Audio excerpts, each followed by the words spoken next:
No tengo ese dinero, papá. Búscate la vida. Esas fueron las palabras exactas que mi hija Beatriz me dijo por teléfono el 12 de febrero de 2025, cuando le pedí ayuda para comprar mi insulina. Colgó sin decir más. Antes de continuar, suscríbete y activa la campanita, porque cada día publicamos nuevas historias. Deja tu like y cuéntanos en los comentarios desde qué ciudad y país nos ves. Me llamo Rafael Moreno Sanz, tengo 68 años, soy ingeniero civil jubilado y vivo solo en mi piso del barrio de Chamberí, en Madrid. Soy diabético tipo 2 desde hace 12 años y sin mi insulina mensual de 800 €, literalmente moriría. Dejé el móvil sobre la mesa de la cocina y me quedé mirando el frasco vacío de insulina que sostenía en la otra mano. Era el último. Mi médico de cabecera del Centro de Salud de Vallehermoso me había advertido hacía 3 días que no podía pasar más de una semana sin el tratamiento. Mi nivel de glucosa ya estaba en 280, muy por encima de los 120 que debería mantener. Sin la insulina, en cuestión de semanas entraría en cetoacidosis diabética. Podría quedarme ciego, perder los riñones, sufrir un infarto o simplemente morir. Me senté en la silla junto a la ventana que daba al paseo de Eduardo Dato. Afuera, Madrid vivía su rutina de mediodía. Coches pasando por la calle, gente caminando hacia los restaurantes de la zona, el ruido constante de la ciudad. Dentro de mi piso, el silencio era absoluto. Un silencio que se había vuelto familiar desde que Carmen, mi esposa, murió de cáncer en abril de 2018. 7 años viudo. 7 años aprendiendo a vivir solo después de 42 años de matrimonio. Carmen siempre decía: Rafael, cuando diseñas un puente, calculas cada centímetro, cada peso, cada fuerza, pero con las personas no hay ecuaciones, solo fe. Sonreí amargamente recordando sus palabras. Ella había tenido razón toda su vida, y ahora, sin ella, yo estaba aprendiendo la lección más dura, que la fe en las personas puede ser tan frágil como un mal cálculo estructural. Abrí la aplicación bancaria en mi móvil. Mi cuenta corriente del BBVA mostraba 340 € disponibles. Había cobrado mi pensión de jubilación de 1.850 € hacía 2 semanas, el 28 de enero. De esos, 680 € se fueron en el recibo de la comunidad de vecinos y el IBI. Otros 420 € en compras de supermercado, luz, agua y gas. Los 340 € que quedaban tenían que durarme hasta fin de mes. Faltaban 16 días, y la insulina costaba 800 €. Miré hacia la pared donde colgaba una fotografía de Beatriz cuando tenía 25 años, recién graduada en arquitectura por la Universidad Politécnica de Madrid. Era 2005. Yo había pagado toda su carrera, matrícula, libros, piso compartido en Malasaña, durante 5 años. Más de 60.000 € invertidos en su educación. Carmen y yo estábamos orgullosos. Nuestra hija será arquitecta, decía mi esposa a todas sus amigas en las terrazas del barrio. 20 años después, Beatriz era socia de un estudio de diseño en la calle Velázquez. Conducía un Audi A4 negro. Vivía en un piso de 140 metros cuadrados en el barrio de Salamanca con su marido Diego y el hijo de él, Adrián, un chico de 19 años que Diego tuvo con su expareja. Cuando Beatriz se casó con Diego en 2019, yo le regalé 25.000 € para la entrada del piso. «Es tu regalo de boda, hija», le dije abrazándola en el restaurante Botín donde celebramos. Ella lloró y me prometió: «Papá, nunca olvidaré esto, te lo devolveré multiplicado». Nunca lo devolvió, pero eso no me importaba. Yo había diseñado puentes y edificios durante 40 años como ingeniero civil. Había trabajado en proyectos en Barcelona, Valencia, Sevilla. Había ahorrado, había invertido. Tenía mi piso en Chamberí valorado en 180.000 €, un pequeño local comercial en Tetuán que alquilaba por 600 euros mensuales y algunas inversiones que sumaban otros 45.000 euros. En total, mi patrimonio rondaba los 320.000 euros. No era rico, pero tampoco estaba en la ruina, excepto por un problema: liquidez. Todo mi dinero estaba invertido en propiedades o fondos a largo plazo. Mi pensión mensual era justa para vivir modestamente. Y ahora, con los medicamentos cada vez más caros, 800 euros mensuales en insulina representaban casi la mitad de mis ingresos. Volví a marcar el número de Beatriz. Sonó 4 veces antes de que contestara. «¿Qué quieres ahora, papá?», dijo con tono irritado. «Beatriz, por favor, escúchame. No te estoy pidiendo un regalo. Es un préstamo. Te lo devolveré en 2 meses cuando cobre el alquiler del local. Solo necesito 800 euros para la insulina. Sin ella, mi salud...» «Papá, ya te dije que no tengo ese dinero», me interrumpió. «Diego y yo tenemos muchos gastos, la hipoteca, los coches. Adrián está en la universidad privada. No puedo estar sacando dinero cada vez que...» «¿Cada vez?», la interrumpí yo ahora. «Es la primera vez en 3 años que te pido ayuda, Beatriz». Hubo un silencio incómodo. Escuché voces de fondo. Risas. Música. «Mira, papá, estoy ocupada. Tengo que dejarte. Hablaremos otro día, ¿vale?». Y colgó. Otra vez. Me quedé mirando la pantalla del móvil. Las 14:23 del 12 de febrero de 2025. Esa hora quedaría grabada en mi memoria como el momento en que entendí algo fundamental. Mi hija había cambiado, o tal vez siempre había sido así, y yo había estado demasiado ciego para verlo. Durante los siguientes 4 días intenté conseguir el dinero por otros medios. Llamé a mi banco para pedir un pequeño crédito personal. Me lo negaron. Don Rafael, a su edad y con su nivel de ingresos, no podemos aprobar préstamos, me explicó amablemente el gestor del BBVA, de la oficina de Alonso Martínez. Intenté vender algunas cosas por internet. Una mesa antigua de Carmen, unos libros de ingeniería, un reloj que había heredado de mi padre. Conseguí 220 euros. Todavía me faltaban 580 euros. El 16 de febrero, 4 días después de mi última conversación con Beatriz, mi nivel de glucosa había subido a 320. Empezaba a sentir los síntomas: sed extrema, visión borrosa, cansancio profundo. Me levanté esa mañana y casi me caigo en el baño. Tuve que agarrarme del lavabo para no desplomarme. El espejo me devolvió la imagen de un hombre pálido, con ojeras oscuras, con las manos temblando. Llamé a mi amigo Tomás Herrera Gil, contador jubilado que conocía desde hacía 35 años. Habíamos estudiado juntos en la Universidad Politécnica, aunque él se especializó en finanzas y yo en estructuras. Tomás vivía en el barrio de Retiro con su esposa Marta. «Rafa, ¿estás bien? Tu voz suena rara», me dijo al contestar. «Tomás, necesito hablar contigo. Es urgente. Ven a casa. Marta está preparando lentejas. Comemos juntos y me cuentas». Tomé un taxi hasta su piso en la calle Ibiza. No me sentía con fuerzas para conducir mi viejo Seat León. El trayecto duró 20 minutos. Cada semáforo en rojo parecía durar una eternidad. Finalmente llegué al portal de Tomás, un edificio de ladrillo rojo de los años 60. Subí en el ascensor hasta el 4º piso. Tomás me abrió la puerta antes de que tocara el timbre.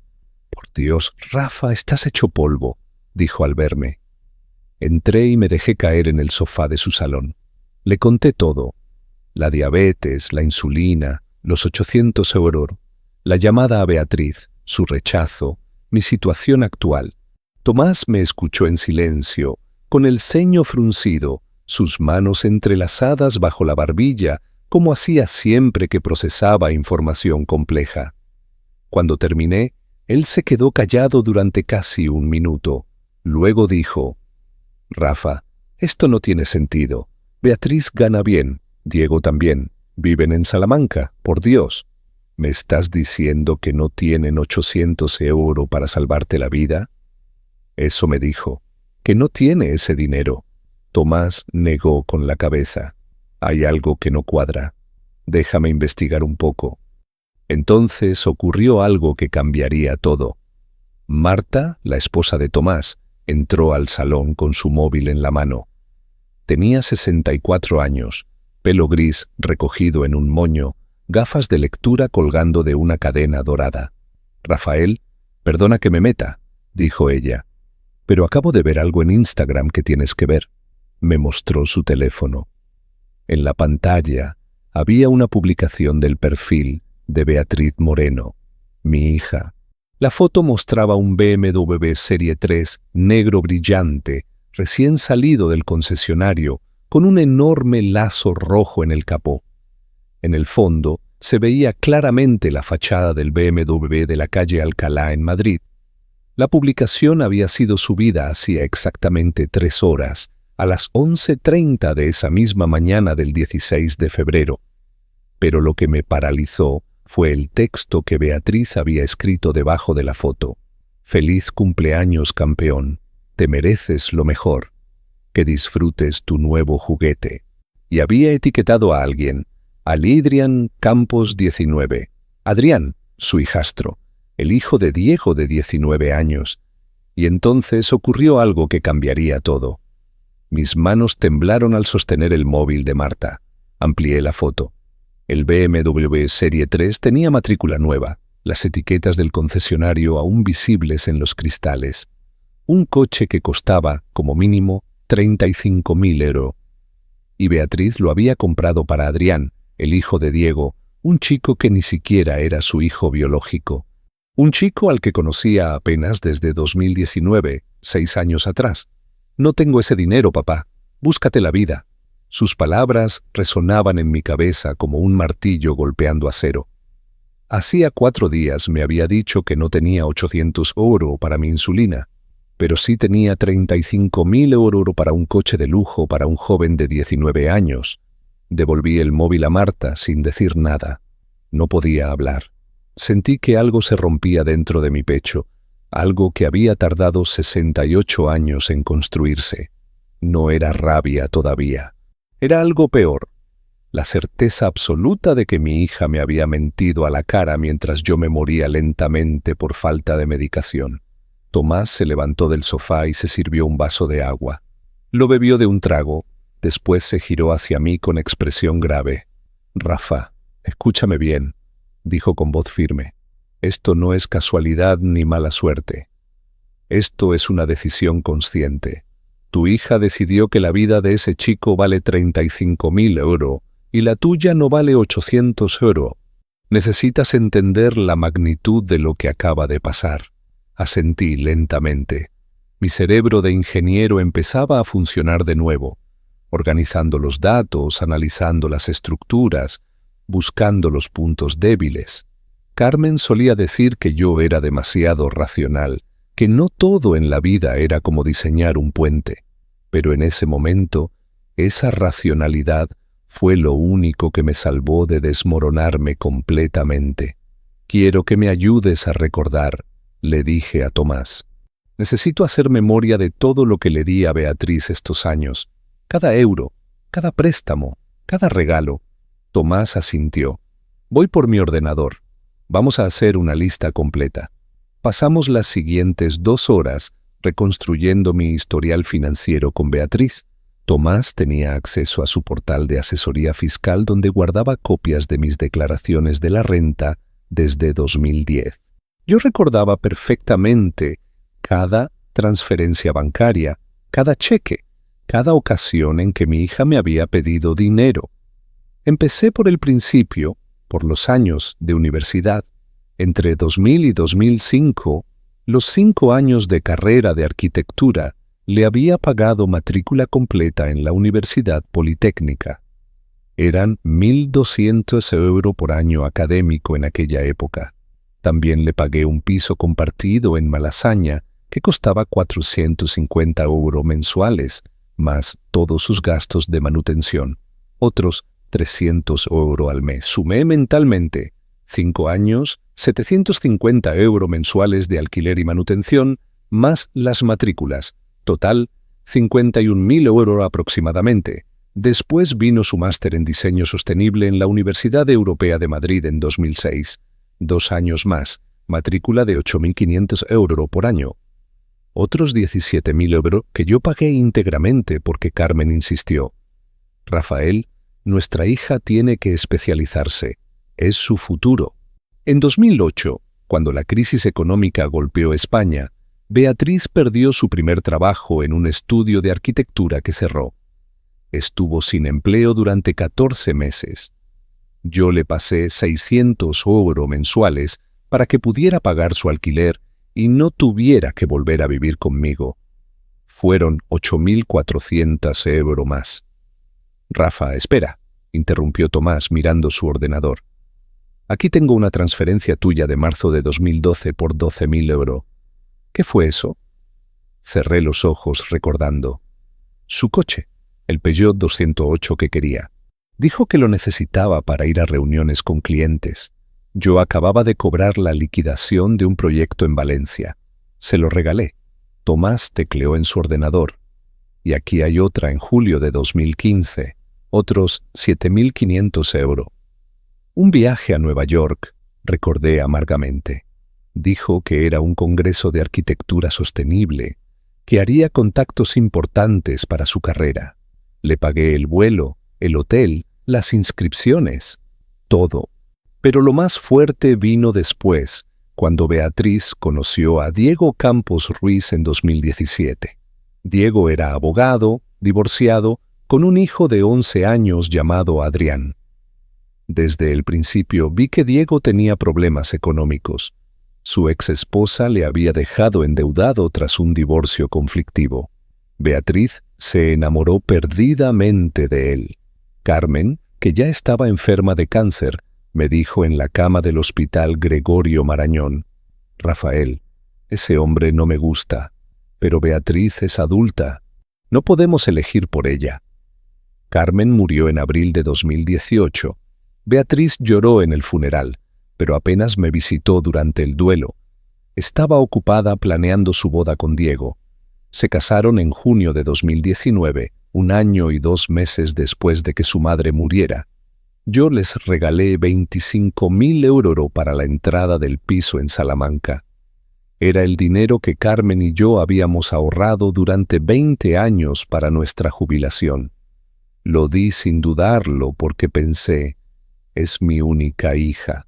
Carmen querría que la ayudara. Tomás sumaba cifras en una hoja de Excel mientras yo seguía recordando. En 2020, durante la pandemia, Diego perdió varios clientes de su despacho. Beatriz me llamó llorando en mayo de ese año. Papá, no llegamos a fin de mes. La hipoteca es de 1.200 euros y Diego no tiene ingresos. ¿Puedes ayudarnos? Le transferí 3.600 euros para cubrir 3 meses de hipoteca. En 2021 volvió a pedirme dinero. Esta vez fue en septiembre. Adrián, el hijo de Diego, iba a empezar la universidad privada. Centro Universitario Villanueva, una de las más caras de Madrid. Papá, son 12.000 euros al año. Diego no puede pagarlo porque aún está recuperándose económicamente. ¿Podrías ayudarnos con el primer año? Dudé. Llevaba 3 años viudo. Mis gastos médicos aumentaban. Mi pensión no era suficiente para grandes lujos. Pero era mi hija. Le transferí 12.000 euros. En 2022 llegó otra petición. Beatriz quería renovar la cocina de su piso. Papá, es una inversión. Aumentará el valor del inmueble. Le di 8.500 euros en marzo de ese año. Nunca vi fotos de la cocina renovada. Y finalmente, en diciembre de 2023, hace poco más de 1 año, me pidió 6.000 euros para un tratamiento dental urgente de Adrián. El chico necesitaba ortodoncia invisible. Es muy caro, papá, pero el pobre chico tiene complejo por sus dientes. Transferí el dinero el 18 de diciembre, 1 semana antes de Nochebuena. Tomás terminó de sumar en su Excel. Me giró la pantalla del ordenador para que viera la cifra final. Mis ojos tardaron unos segundos en enfocar correctamente debido a la hiperglucemia, pero cuando la vi sentí que me faltaba el aire. Universidad y máster, 68.000 euros. Manutención durante crisis, 2008-2009, 8.400 euros. Coche Peugeot 208, 2012, 12.000 euros. Viaje a Nueva York, 2015, 7.500 euros. Regalo de boda, 2019, 25.000 euros. Hipoteca durante pandemia, 2020, 3.600 euros. Universidad de Adrián, 2021, 12.000 euros. Reforma cocina, 2022, 8.500 euros. Ortodoncia, Adrián, 2023, 6, 000 euros. Total entregado a Beatriz entre 2000 y 2023. 151.000 euros. 151.000 euros. Más de 20 años transfiriendo dinero, pagando sus estudios, sus caprichos, sus emergencias. Más de 20 años creyendo que estaba ayudando a mi hija a construir su vida. Y ahora, cuando yo necesitaba 800 euros para seguir vivo, ella me decía que no tenía dinero. Marta entró al salón con 3 tazas de café. Dejó una frente a mí y se sentó en el sillón junto a Tomás. «Rafael», dijo ella con voz suave pero firme, «¿alguna vez Beatriz te devolvió algo? ¿Alguna de esas cantidades?» Negué con la cabeza. «Nunca. Pero yo tampoco se lo pedí. Eran regalos, ayudas. Yo soy su padre. Para eso están los padres, ¿no? Los padres están para criar y educar a sus hijos hasta que sean adultos», respondió Marta. «No para financiarles la vida entera mientras ellos se compran coches de 35.000 euros para sus hijastros y te dejan morir por falta de medicación». Sus palabras fueron como un puñetazo en el estómago, pero tenía razón. Yo había confundido ser buen padre con ser un cajero automático. Y Beatriz había aprendido perfectamente cómo sacar dinero de ese cajero sin sentir ninguna obligación de devolverlo o agradecerlo. Mi móvil vibró sobre la mesa. Un mensaje de WhatsApp. Era de Beatriz. Lo abrí con manos temblorosas. «Papá, perdona por colgar antes. Estaba ocupada. Sobre lo de la insulina. ¿No puedes pedir un crédito al banco? ¿O vender algo? Yo de verdad no puedo ayudarte ahora. Besos». Leí el mensaje 3 veces. Después se lo pasé a Tomás y a Marta. Ellos lo leyeron en silencio.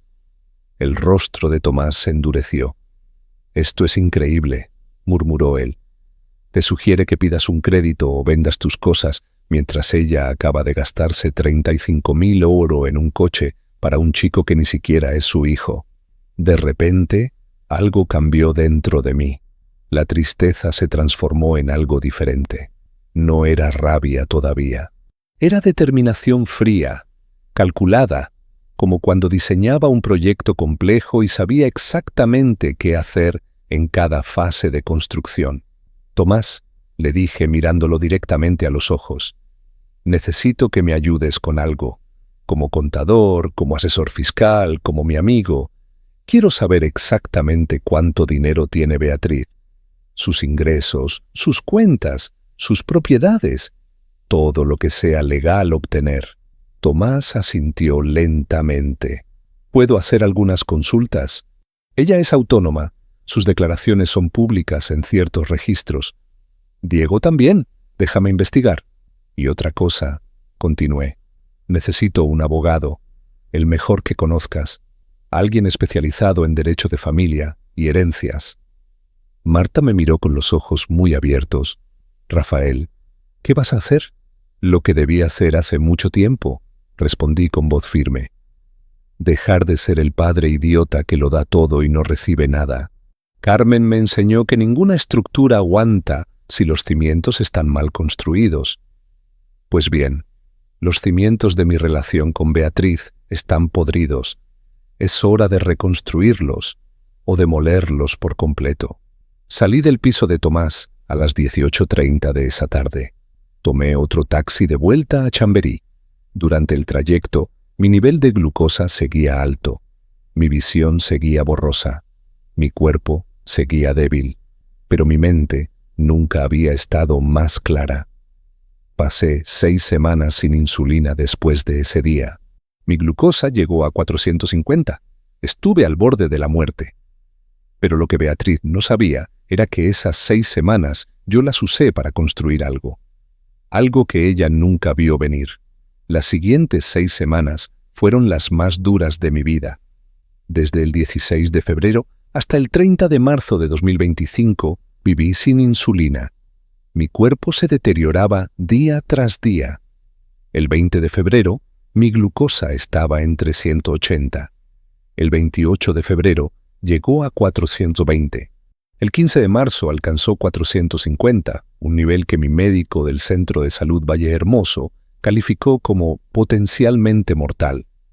Me advirtió que debía ingresar en el hospital. Le dije que no. Tenía algo que terminar primero. Durante esas semanas perdí 8 kilos. Mi visión se volvió tan borrosa que apenas podía leer en el ordenador sin acercar la pantalla a pocos centímetros de mis ojos. Mis manos temblaban constantemente. Orinaba cada hora. La sed era insoportable. Bebía 4 litros de agua al día y seguía sintiendo la boca seca como papel de lija. Algunas noches me despertaba empapado en sudor, con el corazón latiendo tan fuerte que creía que se me saldría del pecho. Pero cada mañana, cuando me levantaba de la cama con dificultad, encendía mi ordenador y seguía trabajando, porque Carmen me había enseñado algo fundamental en sus últimos días de vida, cuando el cáncer la consumía en aquella cama del Gregorio Marañón. Rafael, un ingeniero, no abandona un proyecto a medio construir. Termina lo que empieza, aunque le cueste la vida.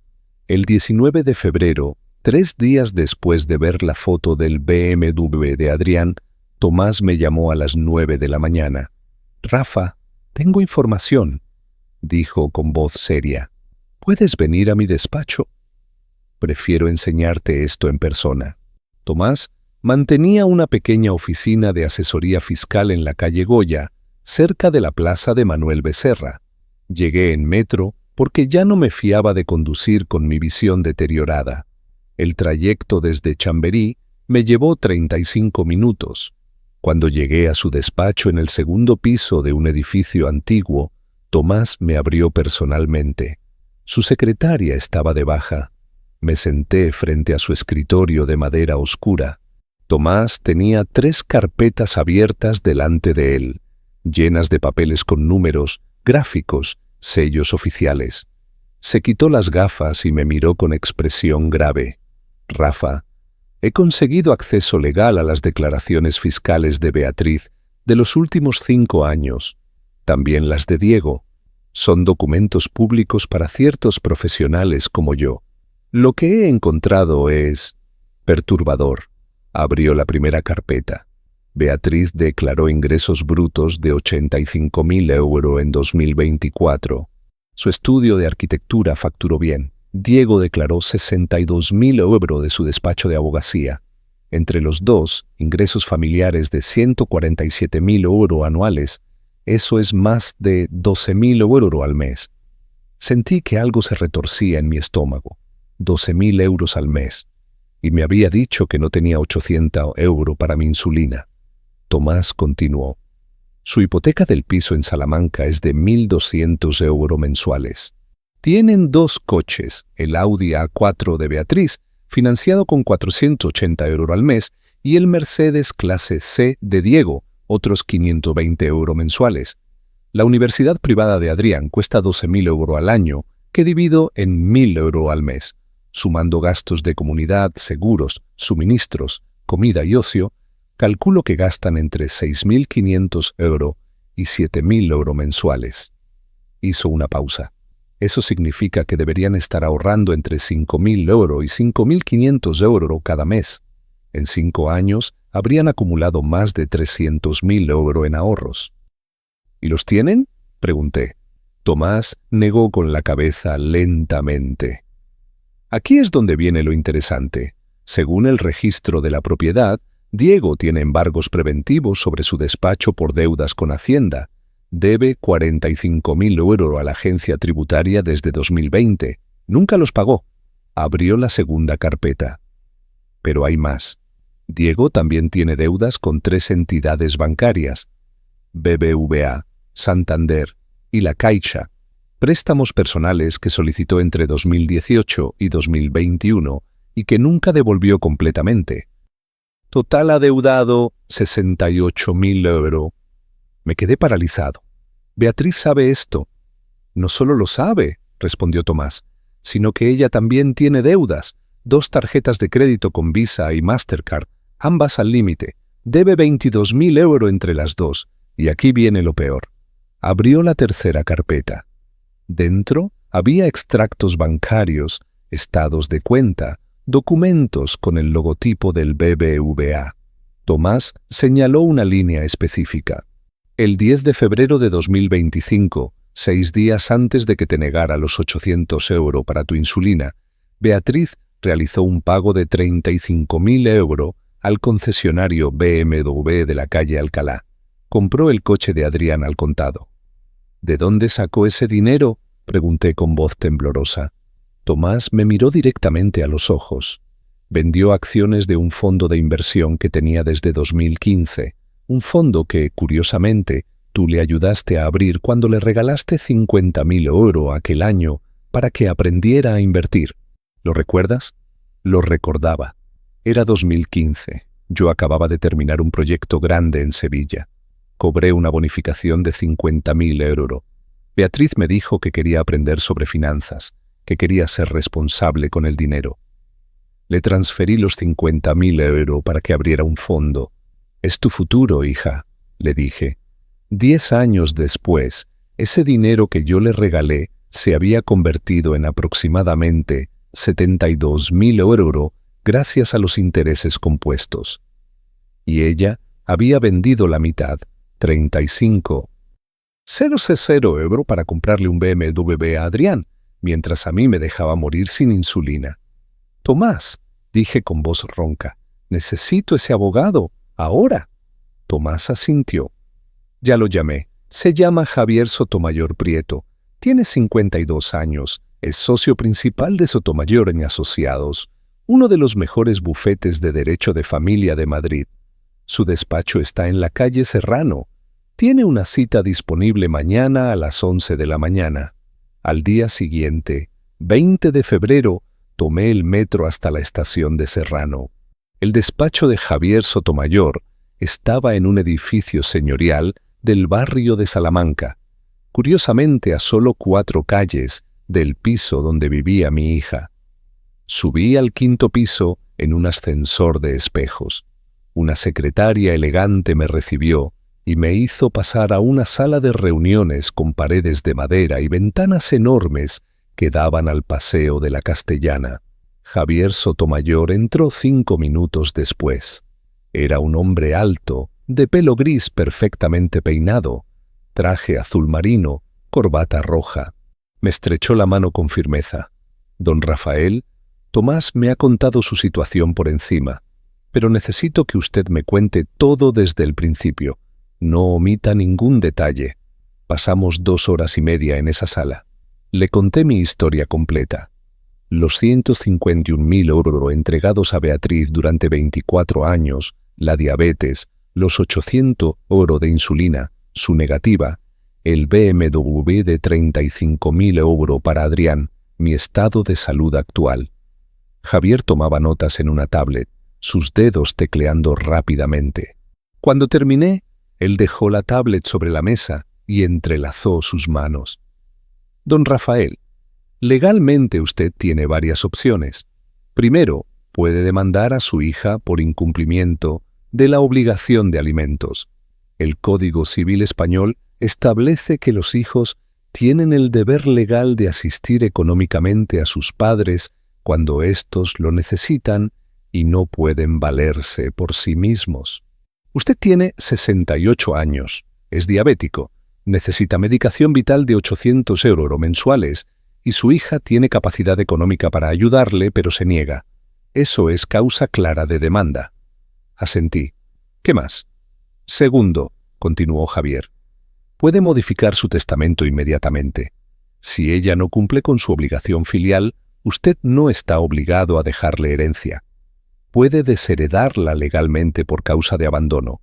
Yo puedo redactar ese testamento hoy mismo. Háganlo, dije sin dudar. Javier asintió. Y tercero, podemos preparar una estrategia más amplia. Si usted me autoriza, puedo investigar a fondo las finanzas de su hija y su yerno. Si encontramos irregularidades fiscales, fraudes o cualquier actividad ilegal, podemos usar esa información como presión, no para extorsionar, que sería ilegal, sino para demostrarle a su hija que sus acciones tienen consecuencias. ¿Cuánto costaría todo esto?, pregunté. Mis honorarios son de 250 € la hora, respondió Javier. Pero Tomás es mi amigo de la universidad. Para usted haré un precio especial, 3.000 € por el paquete completo. Incluye la redacción del Nuevo Testamento, la preparación de la demanda de alimentos y la investigación financiera. 3.000 €. Casi 2 meses de mi pensión. Pero valía cada céntimo. ¿Acepta transferencia bancaria? Por supuesto. Le transferí el dinero esa misma tarde desde mi móvil, usando la app del BBVA. Javier me envió un recibo por correo electrónico y me dijo: «Don Rafael, le prometo que vamos a construir un caso tan sólido que su hija no tendrá escapatoria, pero necesito que usted haga algo por mí». ¿Qué necesita? Necesito que aguante, físicamente.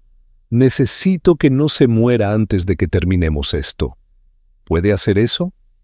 Pensé en Carmen. Pensé en cómo ella luchó contra el cáncer durante 2 años, soportando quimioterapia, radiación, dolor insoportable. Nunca se rindió hasta el último día. Si ella pudo aguantar todo eso, yo podía aguantar 6 semanas sin insulina. Puedo, respondí. Durante los siguientes días, mientras mi glucosa seguía subiendo peligrosamente, Javier trabajaba sin descanso. El 25 de febrero me envió el borrador del Nuevo Testamento. Lo leí en mi piso de Chamberí, sentado junto a la ventana, con la vista tan borrosa que tuve que usar una lupa. El documento era claro y contundente. Desheredaba completamente a Beatriz Moreno Vega por causa de abandono paterno. Todo mi patrimonio, valorado en 320.000 € aproximadamente, se dividiría en 3 partes iguales. 1/3 para mi sobrina Laura, hija de mi hermana fallecida, otro 1/3 para una fundación de investigación contra la diabetes, y el último 1/3 para Tomás Herrera Gil, mi amigo más fiel. Firmé el testamento el 28 de febrero ante notario, en la notaría García Blanco de la calle Génova. El notario, un hombre de 60 años, llamado Alfonso García Blanco, me preguntó 3 veces si estaba seguro. «Don Rafael, desheredar a un hijo es una decisión grave. ¿Está completamente seguro?» «Completamente», respondí con voz firme. Mientras tanto, Javier y un investigador privado que él contrató descubrieron algo más. Diego Campos, el marido de Beatriz, había falsificado facturas en su despacho de abogacía entre 2020 y 2023 para reducir sus impuestos.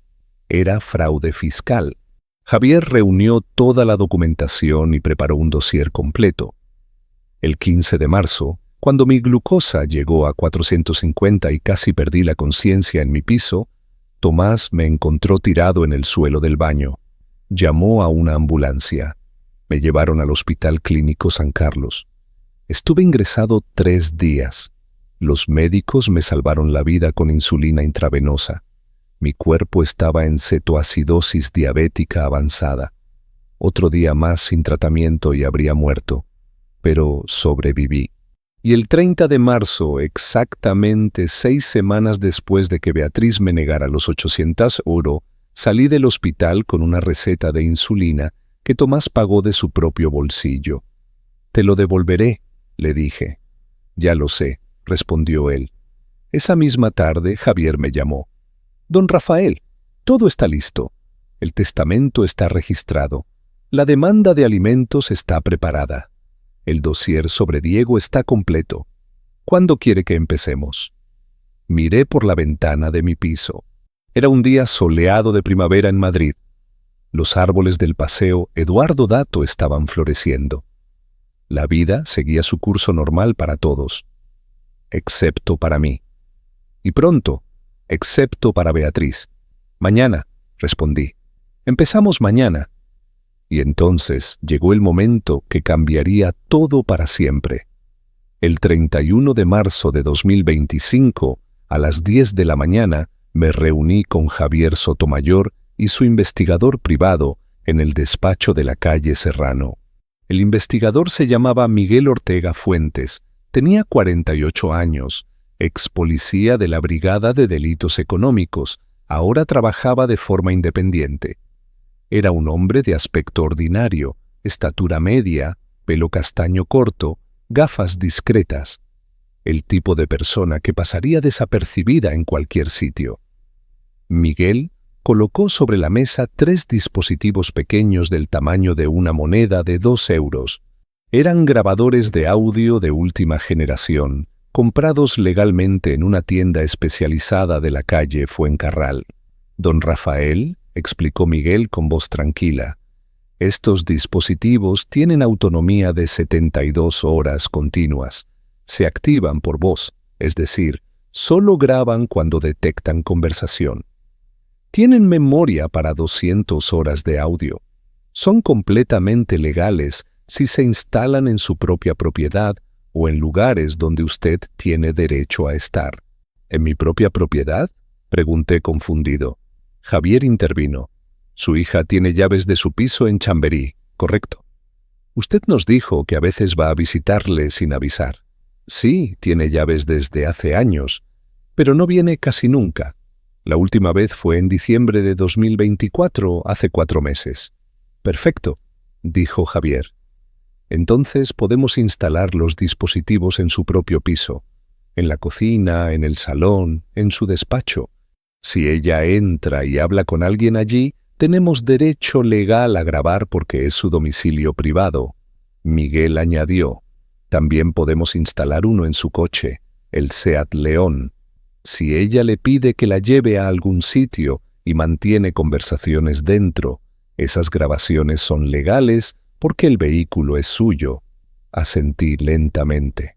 Carmen siempre decía que yo era demasiado honesto, que en un mundo de tiburones yo era un pez dorado.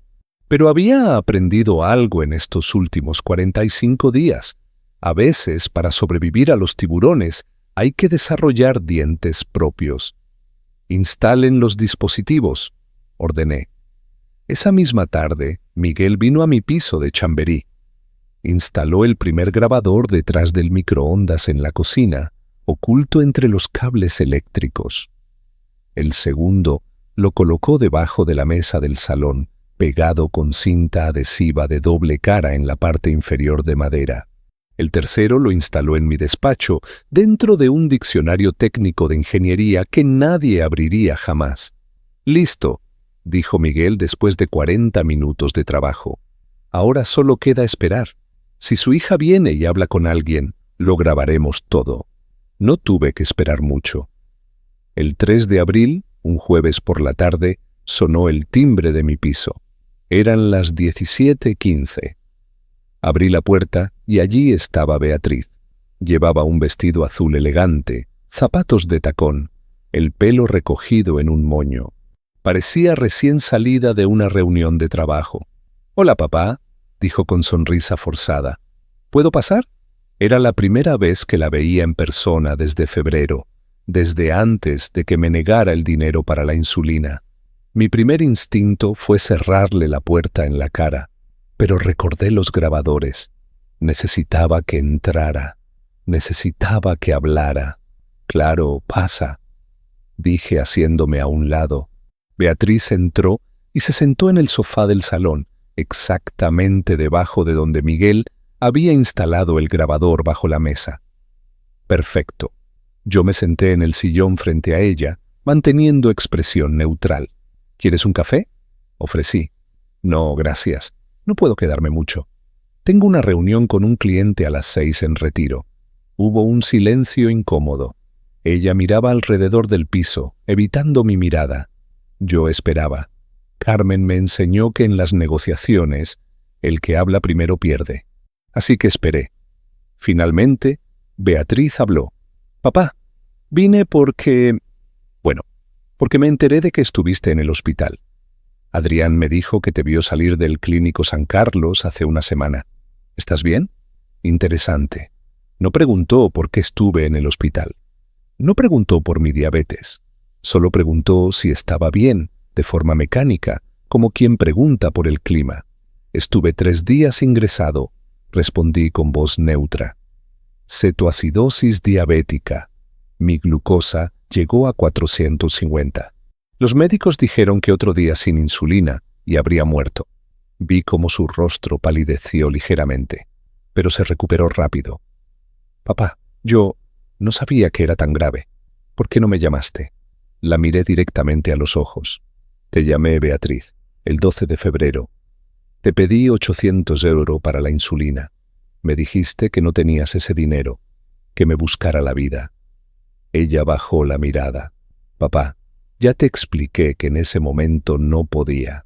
Diego y yo tenemos muchos gastos. La hipoteca, los coches, la universidad de Adrián y el BMW, interrumpí con voz cortante. El BMW de 35.000 euros que le compraste a Adrián el 16 de febrero. 4 días después de negarme 800 euros para seguir vivo. Beatriz se puso rígida. Sus manos se crisparon sobre su bolso. ¿Cómo sabes eso? Lo vi en Instagram, en tu perfil público. La foto del coche con el lazo rojo. Ella se quedó callada durante varios segundos. Después suspiró. Papá, ese coche no lo compré yo sola. Diego puso la mitad del dinero. Y además, era el cumpleaños de Adrián. El chico llevaba años pidiendo un coche. Es mi hijastro, pero lo quiero como si fuera mi hijo. ¿Y yo? Pregunté con voz tranquila pero firme. ¿Tú me quieres como tu padre? ¿O me quieres como un banco del que sacar dinero cuando te conviene? ¡Eso no es justo!, exclamó ella levantando la voz. Yo nunca te pedí todos esos regalos. Tú me los diste voluntariamente. Yo nunca te obligué. Tienes razón. Admití. Nunca te obligué. Te di 151.000 euros durante 24 años de forma voluntaria. Pagué tu universidad, tu máster, tu coche, tu boda, tu hipoteca. Te ayudé en cada crisis. Y cuando yo tuve mi primera crisis real, una cuestión de vida o muerte, tú me dijiste que me buscara la vida. Beatriz se levantó del sofá. No vine aquí para que me echaras en cara todo lo que hiciste por mí. Si solo ibas a hacerme sentir culpable, mejor me voy. Siéntate. Ordené con voz que no admitía réplica. Ella se quedó de pie, dudando. He dicho que te sientes, Beatriz. Algo en mi tono la hizo obedecer. Se sentó de nuevo pero al borde del sofá, lista para irse en cualquier momento. Vine aquí a decirte algo importante, continuó ella con voz temblorosa. Diego y yo tenemos problemas económicos graves. Él debe dinero a Hacienda, a los bancos. Son más de 100.000 euros en total.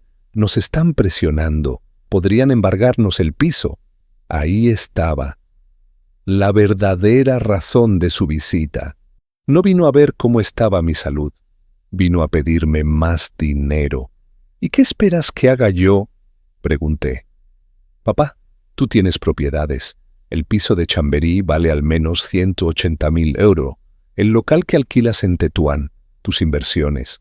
Podrías vender algo, o podrías ayudarnos con un préstamo grande. Yo te lo devolvería, te lo juro, pero necesitamos al menos 50.000 euros para salir de esto. 50.000 euros. Quería que vendiera mi patrimonio para salvar el suyo. El mismo patrimonio que yo había construido durante 40 años de trabajo como ingeniero. El mismo patrimonio que Carmen y yo habíamos cuidado con tanto esfuerzo. No, dije simplemente. Beatriz me miró con incredulidad. ¿Cómo que no? No voy a venderte nada ni a prestarte nada, repetí con voz firme. Aprendí algo importante estos últimos 2 meses, Beatriz. Aprendí que dar sin límites no es amor. Es permitir que te usen. Ella se puso de pie de golpe. Su rostro estaba rojo de rabia. No puedo creer lo egoísta que te has vuelto. Mamá estaría decepcionada de ti. Esas palabras me golpearon como un puñetazo, pero me mantuve firme. Tu madre me enseñó algo antes de morir. Me dijo, Rafael, ninguna estructura aguanta si le quitas los cimientos. Pues bien, tú has estado quitándome los cimientos durante años. Ya no queda nada que sostener.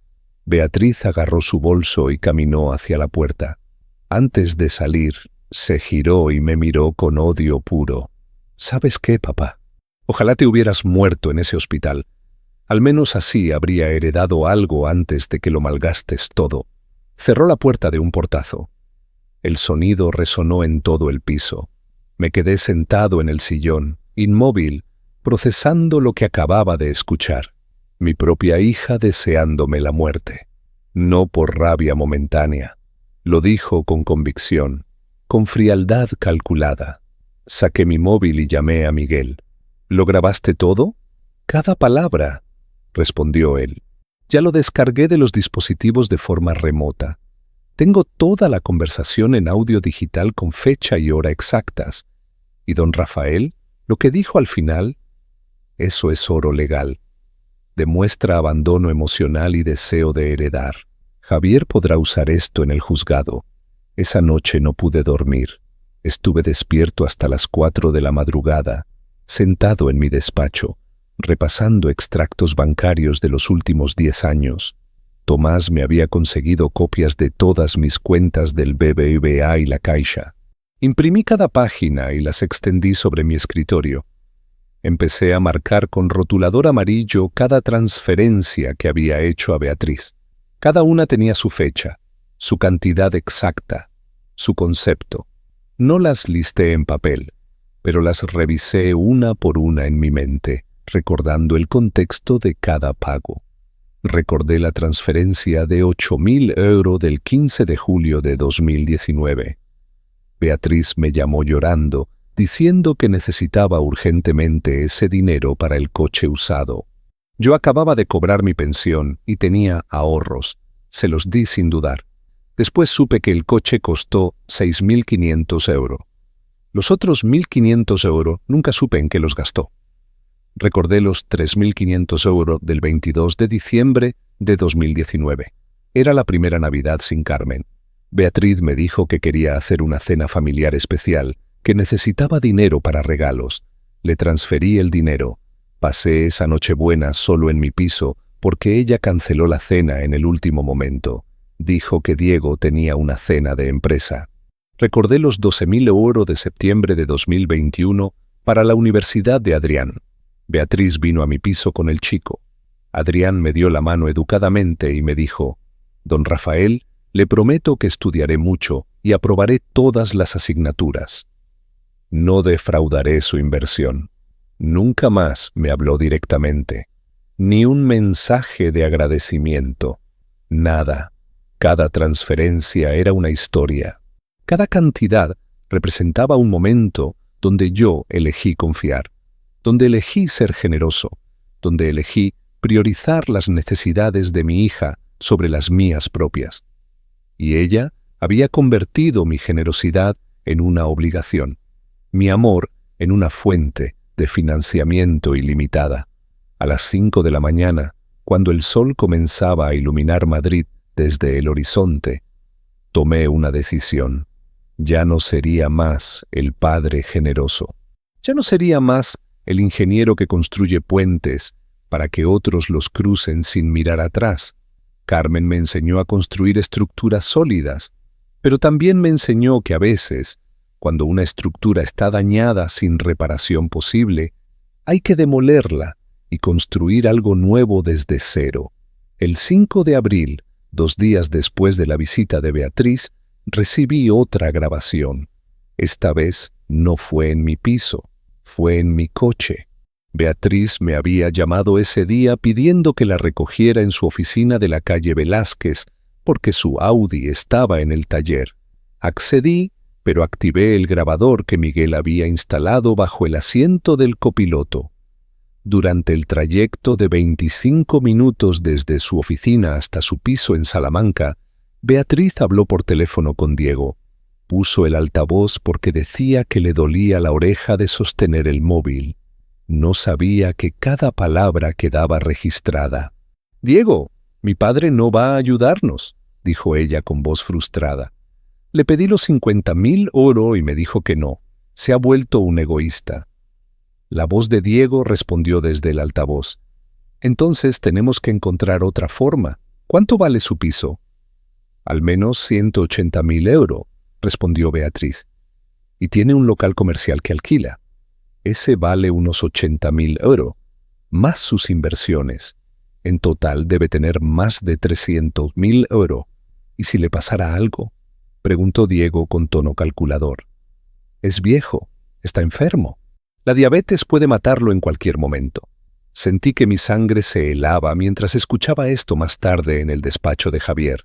Beatriz respondió en la grabación: «Es mi único heredero directo. Si él muriera, todo sería mío». «¿Tiene testamento?», preguntó Diego. «No lo sé. Nunca hablamos de eso. Deberías averiguarlo. Y mientras tanto, deberíamos, ya sabes, dejar que la naturaleza siga su curso. Si él no quiere comprar su insulina, es su problema. Tarde o temprano». «Diego, no digas eso», interrumpió Beatriz, pero no sonó indignada. Sonó considerativa. La grabación terminó cuando llegamos a su piso y ella bajó del coche sin despedirse.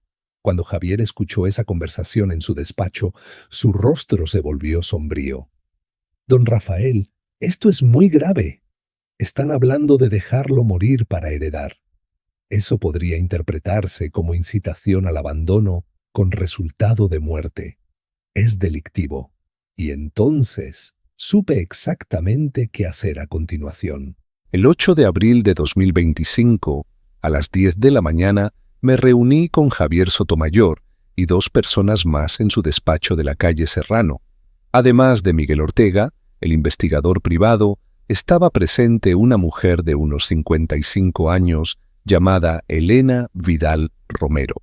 Javier me la presentó como perito judicial especializada en valoración de patrimonio y herencias. Elena tenía el pelo gris cortado en media melena, gafas de montura metálica y un maletín de cuero negro. Se sentó frente a mí con expresión seria, pero amable. «Don Rafael», comenzó ella después de estrechar mi mano, «Javier me ha puesto al tanto de su situación. Necesito hacerle algunas preguntas sobre su patrimonio actual para poder construir un informe pericial completo. Este documento será fundamental si llegamos a juicio». Durante las siguientes 2 horas, Elena me interrogó sobre cada detalle de mis propiedades y finanzas. Tomaba notas en una tablet mientras yo respondía. Sus preguntas eran precisas y directas, como las de un ingeniero haciendo cálculos estructurales. «Su piso de Chamberí», dijo ella. «¿Cuántos metros cuadrados tiene exactamente?» 95 metros cuadrados, respondí. 3 habitaciones, 2 baños, cocina, salón. Lo compré en 1985 por 45.000 €, aunque en aquella época eran pesetas, claro. Lo terminé de pagar en 2003. Elena tecleó en su tablet. «Según el valor catastral actualizado y los precios de mercado en Chamberí, su piso vale entre 175.000 € y 185.000 €. Voy a usar la cifra conservadora de 180.000 € para el informe». «¿Y el local comercial de Tetuán?», preguntó. «Es un local de 60 metros cuadrados en la calle Bravo Murillo. Lo compré en 1998 por 35.000 €. Actualmente lo alquilo a una peluquería por 600 € mensuales. El contrato de alquiler es indefinido». Elena asintió. «Los locales comerciales en esa zona se están valorando en aproximadamente 80.000 € a 90.000 €. Usaré 85.000 € como estimación media». Continuamos repasando todo mi patrimonio. Tenía 45.000 € en fondos de inversión en la Caixa, distribuidos en 3 productos diferentes. Otros 12.000 € en una cuenta de ahorro del BBVA que no tocaba desde hacía 2 años. Mi Seat León del 2015 valía aproximadamente 8.000 € según las tasaciones de mercado. y tenía algunas acciones de Telefónica que había comprado en 2010 y que ahora valían unos 15.000 euros. Elena sumó todo mentalmente. Patrimonio total, 345.000 euros aproximadamente. Para un jubilado de 68 años con una pensión de 1.850 euros mensuales, es un patrimonio considerable. Demuestra que usted ha sido prudente y responsable con su dinero durante toda su vida laboral. Javier intervino entonces. Elena, necesito que el informe pericial deje muy claro que don Rafael tiene patrimonio suficiente para vivir dignamente, pero que no tiene liquidez inmediata para gastos extraordinarios como medicación de 800 euros mensuales sin comprometer su calidad de vida. Entendido, respondió Elena. El informe reflejará que sus ingresos líquidos mensuales son de 1.850 euros de pensión más 600 euros del alquiler del local. Total, 2.450 euros. De esos, entre gastos fijos de vivienda, suministros, comida y medicación, gasta aproximadamente 2.100 euros al mes. Le quedan 350 euros de margen. Si añadimos 800 euros de insulina mensual, entraría en déficit de 450 euros cada mes. Matemáticamente insostenible. Asentí. Eso era exactamente lo que había vivido en febrero y marzo. Gasté mis ahorros de emergencia, vendí algunas cosas, y aún así no pude comprar la insulina. Por eso casi morí. Javier sacó entonces una carpeta nueva. Don Rafael, ahora viene la parte delicada. Miguel ha completado la investigación financiera sobre su hija y Diego. Lo que encontramos es preocupante. Miguel se acercó a la mesa y abrió su propio ordenador portátil. En la pantalla aparecieron documentos escaneados, declaraciones fiscales, extractos bancarios. Don Rafael, comenzó Miguel con voz profesional. Diego Campos Ruiz tiene actualmente deudas con 4 entidades diferentes. Primera, la agencia tributaria. Debe 45.000 euros desde 2020 por declaraciones incorrectas. La agencia le ha notificado 3 veces, la última en enero de 2025. Si no paga antes de junio, procederán con embargo de bienes. Sentí un nudo en el estómago. Continué escuchando. Segunda entidad, BBVA. Tiene un préstamo personal de 2019 por 30.000 euros que apenas ha devuelto. Debe todavía 22.000 euros y lleva 5 meses de retraso en los pagos. El banco le envió una carta certificada el 25 de marzo amenazando con acciones legales.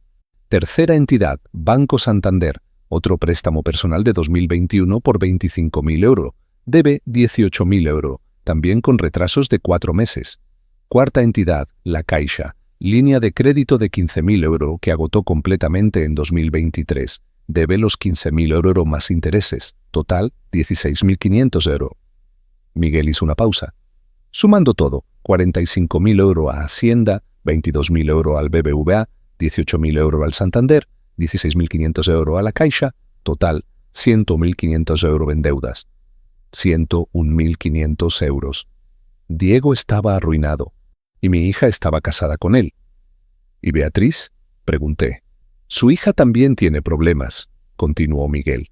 2 tarjetas de crédito al límite máximo. Visa con deuda de 12.000 euros y Mastercard con 10.000 euros. Total, 22.000 euros en tarjetas. Además, tiene pagos atrasados en su estudio de arquitectura. Debe 8.500 euros a proveedores desde diciembre de 2024. Javier tomó la palabra. En total, su hija y su yerno deben 132.000 euros entre los dos. Sus ingresos combinados son de 147.000 euros anuales, unos 250 euros mensuales, pero entre la hipoteca, los coches, la universidad de Adrián y los gastos de vida en un barrio como Salamanca, gastan aproximadamente 7.000 euros al mes. Eso les debería dejar 5.250 euros mensuales para pagar deudas y ahorrar. Pero no están pagando las deudas, observé. Exacto, confirmó Javier. Están viviendo por encima de sus posibilidades y ahora están desesperados. Por eso su hija vino a pedirle 50.000 euros. Por eso Diego sugirió en la grabación que lo dejaran morir para heredar. Elena intervino entonces con voz suave pero firme. «Don Rafael, necesito preguntarle algo importante. ¿Alguna vez firmó usted algún documento donde Beatriz o Diego aparecieran como beneficiarios de seguros de vida, cuentas bancarias o propiedades?» Pensé cuidadosamente. No, nunca firmé nada así. Mis cuentas bancarias solo tienen mi nombre. El piso está a mi nombre. El local está a mi nombre. No tengo seguro de vida porque a mi edad son carísimos y no los puedo pagar. ¿Y poder notarial?, preguntó Elena. ¿Le dio a su hija poder notarial sobre sus cuentas o propiedades? Jamás, respondí con firmeza. Carmen me enseñó a nunca dar poderes notariales a nadie. Ella decía que era como dar las llaves de tu casa a un extraño. Elena asintió aliviada. Perfecto. Eso significa que Beatriz no tiene acceso legal a su patrimonio. No puede vender nada, no puede retirar dinero de sus cuentas, no puede tomar decisiones sobre sus propiedades. Lo único que puede hacer es esperar a que usted fallezca para heredar según la ley. Pero ya no va a heredar nada, dije. Firmé el Nuevo Testamento el 28 de febrero. Está desheredada. Javier sonrió ligeramente. Exacto. Y aquí viene nuestra estrategia completa. Escúcheme bien, don Rafael, porque lo que voy a proponerle tiene 3 fases. Se levantó y caminó hacia una pizarra blanca que tenía en la pared de su despacho. Cogió un rotulador azul y empezó a escribir. Fase 1. Notificación extrajudicial. Vamos a enviar una carta certificada a su hija informándole de 3 cosas. Primera, que usted ha modificado su testamento y ella ya no es heredera. Segunda, que tiene grabaciones de sus conversaciones donde ella y Diego hablan de dejarlo morir para heredar.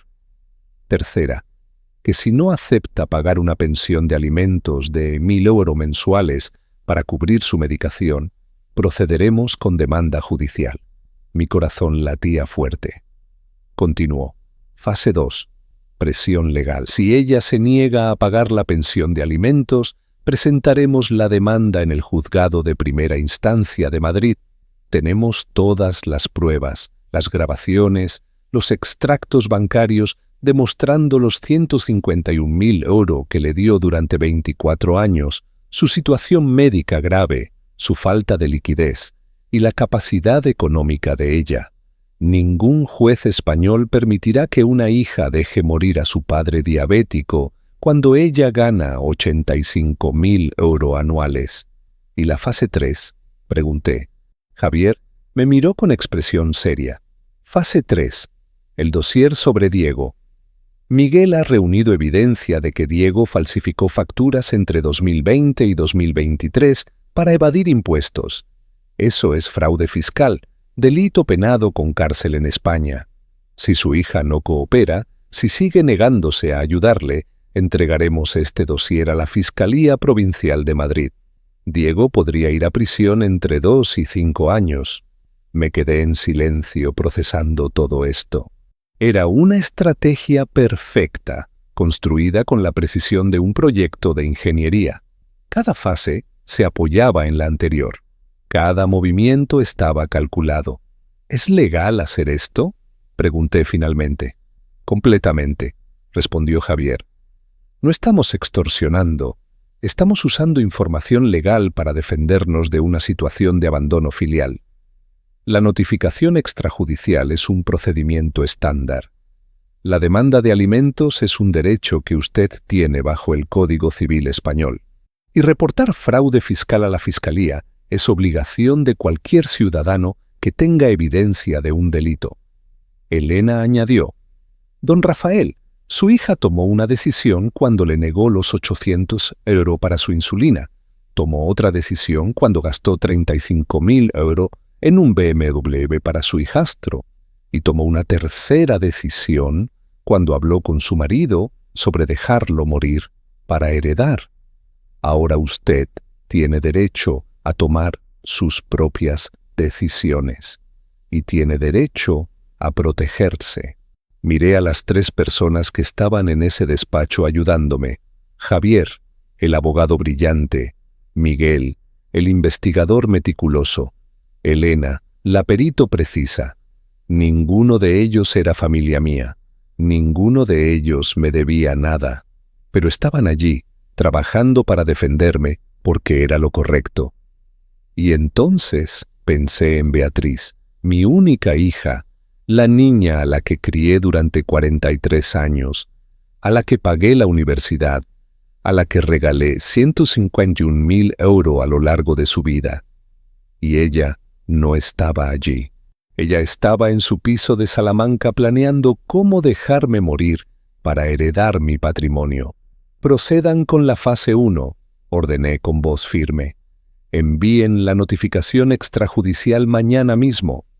Javier asintió. La redactaré hoy. Mañana 9 de abril irá por mensajería certificada a la dirección de su hija. La recibirá como máximo el 11 de abril.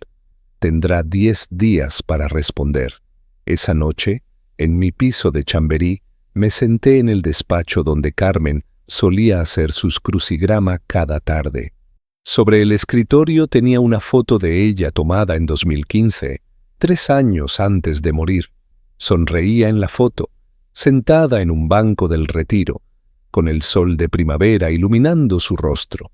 Carmen, susurré a la fotografía. Espero estar haciendo lo correcto.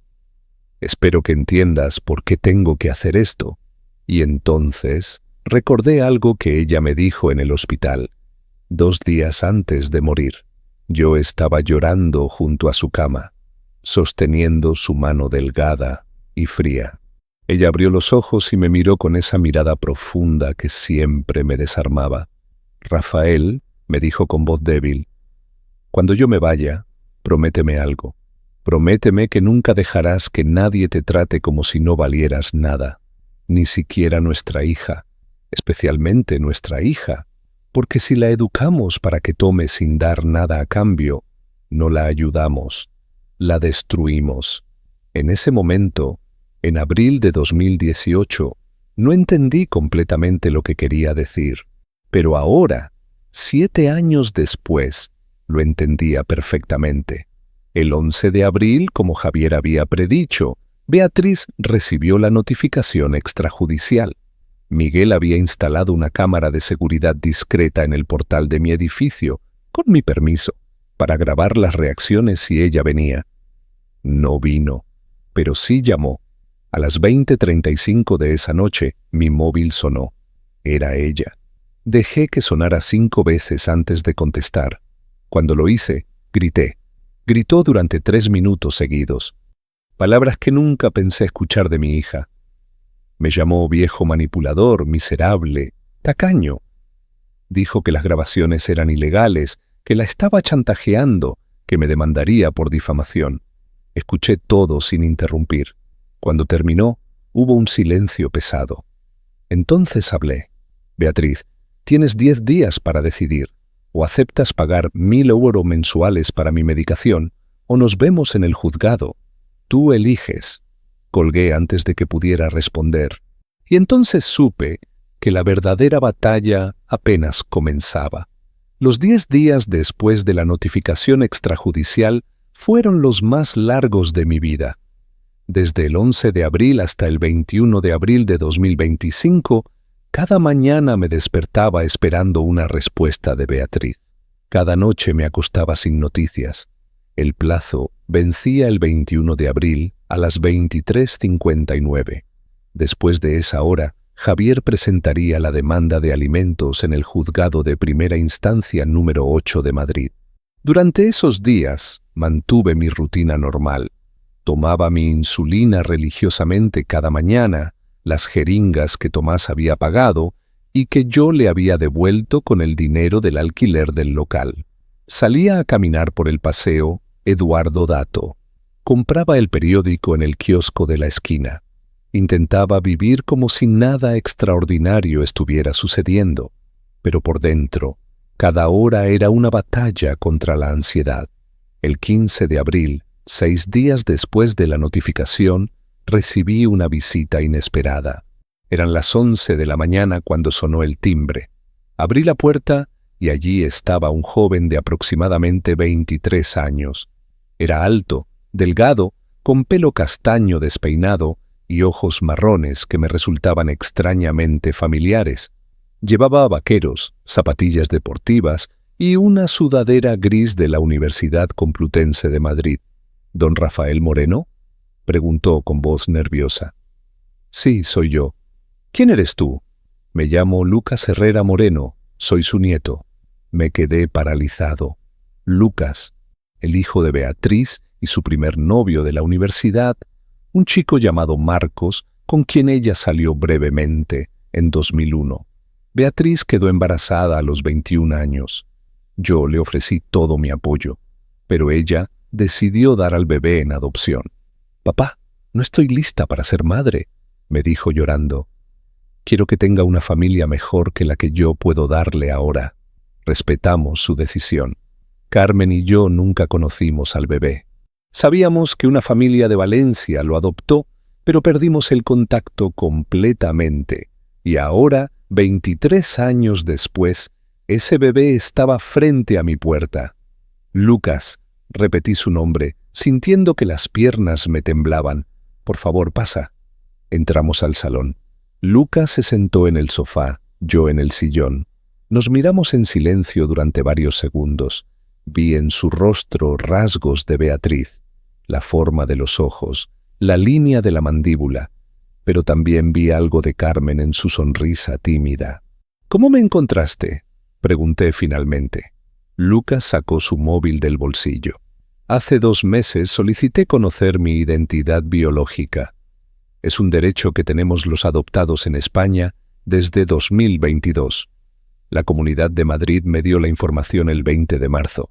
Descubrí que mi madre biológica es Beatriz Moreno Vega y mi abuelo paterno eres tú, Rafael Moreno Sanz. ¿Y tus padres adoptivos? ¿Ellos saben que estás aquí? Sí. Mis padres, José y Maribel, me apoyaron completamente. Ellos viven en Valencia, pero yo estudio ingeniería informática en la Complutense. Vivo en una residencia en Moncloa. Cuando supe dónde vivías, vine directamente. Ingeniería. Mi nieto estudiaba ingeniería. Sentí algo cálido expandirse en mi pecho. ¿Has contactado con Beatriz?, pregunté. Lucas asintió. Lo intenté. Le envié un mensaje por Instagram hace 3 semanas, el 25 de marzo. Le expliqué quién era. Le dije que no quería dinero ni causar problemas, solo conocerla. Ella me respondió 2 días después. ¿Qué te dijo? Lucas me mostró su móvil. En la pantalla había una conversación de Instagram. El mensaje de Beatriz era breve y cortante. Lucas, respeto que quieras conocer tus orígenes, pero no estoy preparada para esto. Tomé una decisión hace 23 años y no puedo cambiarla ahora. Tengo una vida, una familia, un marido. Por favor, entiende que no puedo formar parte de tu vida. Te deseo lo mejor. Leí el mensaje 3 veces. Beatriz había rechazado a su propio hijo biológico. No quería saber nada de él, y sin embargo, había comprado un BMW de 35.000 € para Adrián, el hijo de su marido al que conocía apenas desde hacía 6 años. Lo siento mucho, Lucas, dije con voz ronca. No sabía que ella te había rechazado. No pasa nada, respondió él con una sonrisa triste. Mis padres de Valencia son maravillosos. Me criaron con amor, pero quería conocer mi historia biológica. Y cuando empecé a investigar sobre mi familia, descubrí cosas preocupantes. ¿Qué cosas? Lucas se inclinó hacia adelante. Soy informático. Sé cómo buscar información en Internet, en redes sociales, en registros públicos. Encontré el perfil de Beatriz. Vi sus publicaciones. Vi la foto del BMW que compró para Adrián en febrero. Y entonces busqué más. Encontré menciones de ti en algunas publicaciones antiguas. Descubrí que eres ingeniero civil jubilado, que vives solo, que tu esposa Carmen murió en 2018. ¿Y por eso viniste? Vine porque encontré algo más, dijo Lucas con voz seria. Hace una semana, el 8 de abril, estaba revisando el perfil de Instagram de Diego Campos, el marido de Beatriz. Él tiene el perfil público. En una de sus stories, publicó una foto de unos documentos en su escritorio. Era una foto casual, creo que quería mostrar algo más, pero los documentos eran visibles. Hice una captura de pantalla y amplié la imagen. Lucas me mostró su móvil de nuevo. En la pantalla había una foto algo borrosa pero legible de unos papeles. Reconocí inmediatamente el logotipo del BBVA. Eran documentos bancarios, y en el encabezado decía claramente: solicitud de cambio de beneficiario, cuenta ahorro, 0182 Chichers, mi cuenta de ahorro, la que tenía 12.000 euros guardados. Amplié la imagen lo máximo posible, continuó Lucas. Los documentos están fechados el 5 de abril de 2025. Diego estaba intentando cambiarte como titular de esa cuenta. Hay una firma que parece ser tuya, pero yo estudié falsificación digital en una asignatura optativa. Esa firma está escaneada y pegada digitalmente. Es una falsificación. Sentí que la sangre me hervía. Diego había intentado falsificar mi firma para robarme 12.000 euros, y Beatriz, que estaba casada con él, debía saberlo. Tenían que haberlo planeado juntos. Lucas, dije con voz temblorosa, ¿guardaste esa captura de pantalla? Sí, tengo el archivo original con metadatos de fecha y hora. También hice una copia certificada digitalmente. Puedo demostrarte que esa foto es real y que no ha sido manipulada. Me levanté del sillón y caminé hacia la ventana. Madrid seguía su ritmo normal afuera. Gente caminando, coches pasando, vida continuando. Pero dentro de mi piso, acababa de descubrir que mi hija y su marido no solo habían hablado de dejarme morir para heredar, habían intentado activamente robarme mientras aún estaba vivo. Lucas, dije girándome hacia él, necesito que vengas conmigo a ver a mi abogado. Ahora mismo. Llamé a Javier desde el salón. Le expliqué brevemente quién era Lucas y qué había descubierto. Javier nos dijo que fuéramos a su despacho inmediatamente. Tomamos un taxi hasta la calle Serrano. Durante el trayecto, Lucas me habló sobre su vida en Valencia, sus estudios, sus padres adoptivos que eran profesores de secundaria. Era un chico brillante, educado, humilde. Todo lo que Beatriz debería haber sido, pero no fue. En el despacho de Javier, Lucas mostró la captura de pantalla en su portátil. Javier la estudió durante varios minutos, con expresión cada vez más sombría. Después, llamó a Miguel, el investigador privado. Miguel llegó en 20 minutos. Esto es intento de estafa y falsificación documental, dijo Javier señalando la pantalla. Si Diego presentó estos documentos al banco, cometió un delito. Lucas, ¿puedes certificar digitalmente que esta captura es auténtica? Ya lo hice, respondió Lucas. Usé una aplicación forense que me estampea y certifica el archivo. Puedo demostrarte que esta foto fue tomada el 8 de abril a las 19:23, que proviene del perfil público de Diego Campos y que no ha sido alterada. Miguel intervino. Necesito contactar al BBVA inmediatamente. Don Rafael, ¿puede llamar a su gestor bancario y preguntarle si recibieron alguna solicitud de cambio de beneficiario en su cuenta? Saqué mi móvil y llamé al BBVA de Alonso Martínez. Me atendió mi gestora, una mujer llamada Patricia Ruiz, que llevaba años manejando mis cuentas. Don Rafael, qué casualidad que llame, dijo ella con voz preocupada. Precisamente iba a contactarle hoy. Recibimos una solicitud de cambio de beneficiario en su cuenta de ahorro hace una semana. Los documentos parecían correctos, pero algo nos llamó la atención. La firma era digital, escaneada. Normalmente usted viene en persona para estos trámites. Por protocolo de seguridad, suspendimos la operación y queríamos verificar con usted si realmente había solicitado ese cambio. Patricia, no solicité ningún cambio, dije con voz firme. Esos documentos son falsos. Alguien falsificó mi firma. Hubo un silencio al otro lado de la línea. Don Rafael, esto es muy grave. Voy a bloquear inmediatamente esa solicitud y a reportarlo al departamento de fraude del banco. ¿Quiere presentar una denuncia? Sí. Y necesito copias de todos los documentos que recibieron. Los tendré listos mañana. Puede pasar a recogerlos cuando quiera. Colgué y miré a Javier. El banco confirmó que recibieron documentos falsos con mi firma falsificada. Javier golpeó su escritorio con el puño. Perfecto. Esto cambia todo. Ya no es solo abandono filial, es intento de estafa con falsificación documental. Diego puede ir a prisión por esto, y si Beatriz lo sabía y participó, ella también es cómplice. El 21 de abril, el último día del plazo de 10 días, seguía sin respuesta de Beatriz. A las 18:08 de esa tarde, mi móvil sonó. Era ella. Esta vez no gritó. Su voz sonaba cansada, derrotada. «Papá, acepto», dijo simplemente. «Pagaré los 1.000 euros mensuales, pero con una condición. Retira todo lo demás. Las grabaciones, las amenazas sobre Diego, todo». «No puedo hacer eso», respondí con voz tranquila. «Las grabaciones son evidencia de abandono, y lo de Diego ya no depende de mí. El BBVA ya reportó el intento de falsificación a las autoridades. La Policía Nacional abrió una investigación ayer. Es un asunto criminal ahora». Escuché un sollozo al otro lado. «Papá, por favor». Diego cometió un error. Estaba desesperado por las deudas. No quería robarte.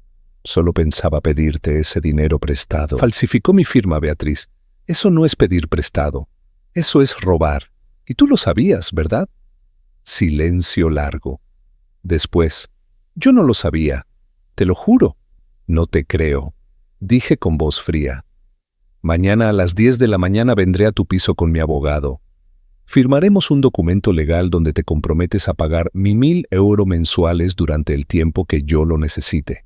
Si faltas un solo pago, vamos a juicio. ¿Entendido? Entendido, susurró ella. Colgué.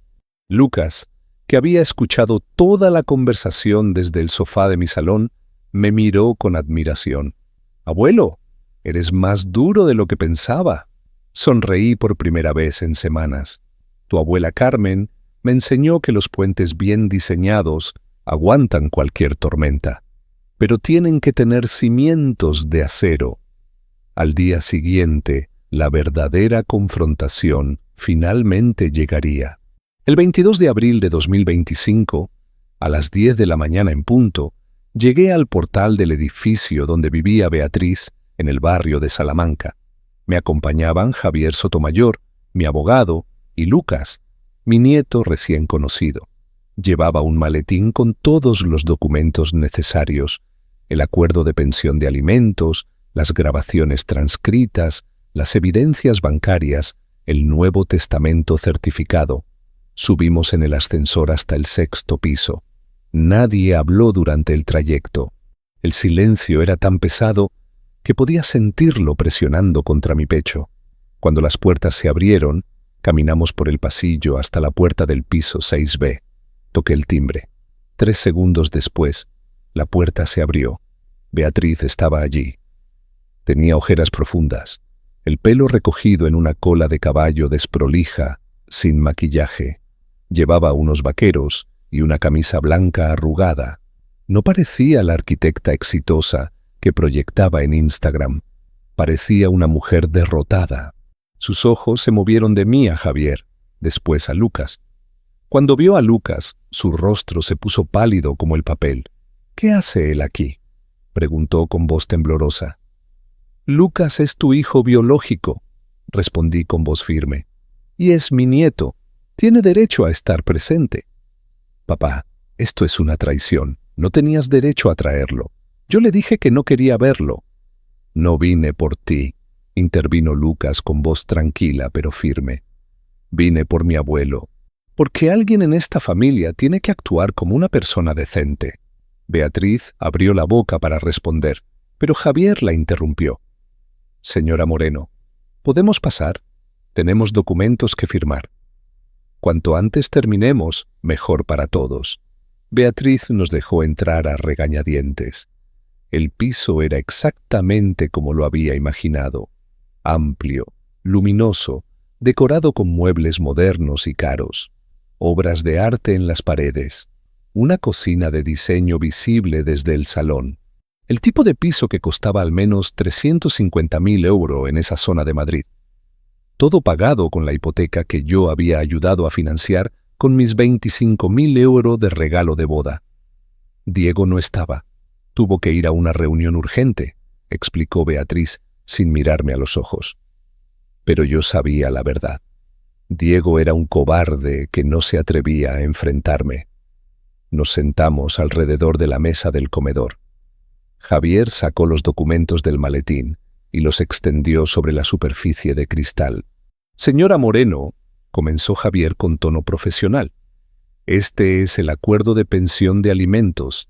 En él, usted se compromete a transferir 1.000 euros mensuales a la cuenta bancaria de su padre, don Rafael Moreno Sanz, cada día 5 de cada mes. El pago cubrirá su medicación de insulina y gastos médicos relacionados. El acuerdo tendrá validez indefinida mientras don Rafael lo necesite». Beatriz leyó el documento en silencio.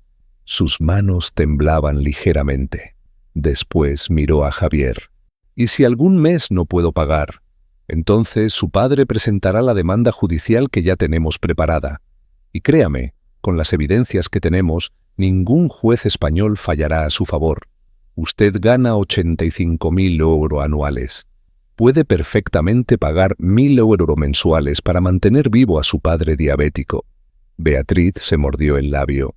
«¿Y las grabaciones? ¿El dossier sobre Diego? Si firmo esto, ¿retiraréis todo eso?». Javier negó con la cabeza. «Las grabaciones quedan archivadas como evidencia en caso de incumplimiento futuro. No las haremos públicas si usted cumple con el acuerdo. Pero el asunto de Diego es diferente. Él falsificó documentos bancarios. Eso es delito penal. La Policía Nacional ya tiene el caso. Nosotros no podemos retirarlo aunque quisiéramos». El rostro de Beatriz se descompuso. «Diego va a ir a prisión, ¿verdad?». «Muy probablemente», respondió Javier sin emoción. «La falsificación de firma bancaria se castiga con 2 a 6 años de cárcel según el Código Penal español. Y dado que lo hizo para robar 12.000 euros de una persona mayor y enferma, el juez probablemente aplicará la pena máxima». Beatriz empezó a llorar. No eran lágrimas de arrepentimiento, eran lágrimas de autocompasión, de rabia contenida, de frustración por haber sido atrapada. Yo la observaba sin sentir nada. Carmen me había enseñado a distinguir entre el llanto genuino y el llanto manipulador. Este era el segundo tipo. «Papá», dijo ella entre sollozos, «¿cómo pudiste hacerme esto? Soy tu hija, tu única hija». «Tú dejaste de ser mi hija el 12 de febrero», respondí con voz fría como el acero. «Cuando me negaste 800 euros para mi insulina y me dijiste que me buscara la vida. Dejaste de ser mi hija cuando compraste un BMW de 35.000 euros para Adrián 4 días después. Y dejaste de ser mi hija definitivamente cuando le dijiste a Diego que esperarais a que yo muriera para heredar mi patrimonio». «Yo nunca dije eso», protestó ella. «Lo tengo grabado», repliqué. «El 5 de abril, en mi coche. Dijiste textualmente, si él muriera, todo sería mío. Diego te preguntó si yo tenía testamento y tú dijiste que no lo sabías. Después, él sugirió dejar que la naturaleza siguiera su curso. Y tú no le dijiste que no. No te indignaste. No defendiste a tu padre moribundo. Simplemente lo consideraste como opción». Beatriz se cubrió el rostro con las manos. «Yo estaba desesperada. Tenemos deudas enormes. Diego estaba presionándome. No sabía qué hacer». Lucas intervino entonces con voz dura. «Mi madre adoptiva es profesora de secundaria. Mi padre adoptivo es profesor de matemáticas. Entre los dos ganan 45.000 euros al año. Viven en un piso de 80 metros cuadrados en Valencia. No tienen coche de lujo. No viven en Salamanca. Pero cuando me adoptaron, me criaron con amor absoluto, me pagaron todo lo que necesité. Nunca me hicieron sentir que era una carga. Tú me rechazaste hace 23 años y ahora entiendo por qué. Porque no estabas preparada para dar sin recibir nada a cambio. Solo sabes tomar. Beatriz lo miró con ojos llenos de odio. Tú no entiendes nada. No sabes lo que es vivir con las expectativas de una familia, con la presión de mantener un nivel de vida, con un marido que tiene problemas. Basta, la interrumpí. Firma el documento o nos vamos al juzgado ahora mismo. Beatriz agarró el bolígrafo que Javier le tendía. Su mano temblaba tanto que apenas podía sostenerlo. Finalmente, después de 10 segundos de vacilación, firmó en la línea indicada. Javier revisó la firma, la comparó con su DNI y asintió satisfecho. «El acuerdo está firmado», dijo guardando los documentos en el maletín. «El primer pago de mi 1.000 euros debe estar en la cuenta de don Rafael antes del 5 de mayo. Si para esa fecha no hemos recibido la transferencia, procederemos legalmente». Nos levantamos de la mesa. Beatriz se quedó sentada, con la cabeza entre las manos, sollozando. Yo la miré una última vez. Intenté sentir algo, tristeza, compasión, nostalgia por la niña que alguna vez fue, pero no sentí nada. Era como mirar a una extraña. Cuando llegamos a la puerta, me giré. «Beatriz, hay algo más que debes saber. Modifiqué mi testamento el 28 de febrero. Te desheredé completamente por causa de abandono paterno. Cuando yo muera, no heredarás nada. Mi patrimonio se dividirá entre mi sobrina Laura, una fundación de investigación contra la diabetes, y Tomás Herrera, mi amigo más leal. Y consideraré incluir a Lucas, mi nieto, porque en 3 semanas me ha demostrado más amor y respeto que tú en 43 años. Beatriz levantó la cabeza bruscamente. «No puedes hacer eso. Soy tu heredera legítima». «En España, un padre puede desheredar a su hijo por abandono», explicó Javier con voz neutral. «Tenemos 45 días de grabaciones, testimonios médicos, evidencia bancaria probando que usted lo abandonó cuando más la necesitaba. Cualquier juez validará ese testamento». Salimos del piso sin decir más. En el ascensor, Lucas me miró con expresión preocupada. «Abuelo, ¿estás bien?» Asentí lentamente. «Estoy bien, Lucas. Perdí una hija hoy, pero gané un nieto.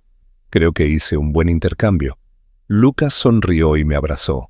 Era la primera vez en meses que alguien me abrazaba con afecto genuino, sin esperar nada a cambio. Los meses siguientes fueron una mezcla de victorias legales y pérdidas emocionales. El 5 de mayo, Beatriz transfirió los primeros 1.000 euros a mi cuenta. Llegaron a las 23:47, casi perdiendo el plazo. Los meses de junio, julio y agosto también pagó, siempre en el último momento, siempre con retraso de horas. Diego fue imputado formalmente el 15 de junio por falsificación documental y tentativa de estafa. Su juicio estaba programado para enero de 2026. Su abogado defensor intentó negociar, pero la Fiscalía Provincial de Madrid no aceptó rebajas. Las evidencias eran demasiado sólidas. Lucas empezó a visitarme cada semana. Venía los domingos por la tarde, compartíamos café y hablábamos de ingeniería, de estructuras, de diseño. Me contaba sobre sus proyectos universitarios. Yo le aconsejaba sobre cálculos y materiales. Era como tener de vuelta una parte de Carmen, que siempre soñó con tener nietos, pero murió antes de conocer a Lucas. Tomás y Marta se convirtieron en mi familia real. Cenábamos juntos cada viernes en su piso de retiro. Ellos me cuidaban cuando mi glucosa se desestabilizaba. Me acompañaban a las citas médicas. Hacían lo que Beatriz nunca hizo, estar presente sin esperar recompensa. El 15 de agosto, 4 meses después de la confrontación, recibí un mensaje de Beatriz. Era breve. «Papá, sé que no merezco tu perdón, Pero quiero que sepas que Diego y yo nos estamos divorciando. No pudo soportar la presión legal. Se fue del piso. Estoy sola con las deudas. Sé que tú dirás que me lo merezco. Y probablemente tengas razón. No respondí. No había nada que decir. Ella había tomado sus decisiones. Ahora vivía sus consecuencias. Una tarde de septiembre, sentado en mi despacho de Chamberí, saqué la fotografía de Carmen de 2015. La miré durante largo rato. Después hablé en voz alta, como hacía a veces cuando la extrañaba demasiado. Carmen, ¿hice lo correcto? ¿O fui demasiado duro con ella? El viento movió las cortinas. Una ráfaga de aire fresco entró por la ventana. Y entonces recordé algo que Carmen me dijo en nuestro aniversario número 40, 2 años antes de morir. Estábamos cenando en Casa Botín, el mismo restaurante donde celebramos la boda de Beatriz años después. Rafael me dijo sosteniendo mi mano sobre la mesa: si algún día tienes que elegir entre ser amado o ser respetado, elige ser respetado. El amor sin respeto es solo dependencia disfrazada. Y tú mereces ambos. Nunca lo olvides. Sonreí mirando su fotografía. No lo olvidé, amor. Aprendí que los cimientos de acero aguantan cualquier tormenta. Tú me lo enseñaste. Hoy, mientras escribo esto en octubre de 2025, han pasado 8 meses desde que casi muero sin insulina. Mi salud está estable, mi glucosa controlada. Beatriz sigue pagando los 1.000 euros mensuales, aunque nunca me llama ni me visita. Lucas viene cada domingo sin falta. Tomás y Marta son mi familia real. Y yo aprendí algo fundamental, que ser padre no significa dar todo sin recibir nada. Significa enseñar, guiar, amar.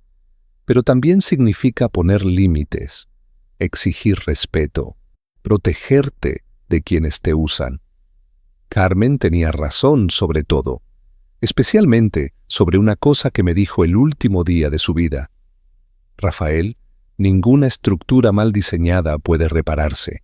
A veces hay que demolerla y construir algo nuevo desde cero. Demolí mi relación con Beatriz y construí algo nuevo con Lucas, con Tomás, con Marta.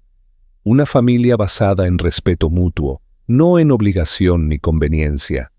Y eso, finalmente, fue suficiente.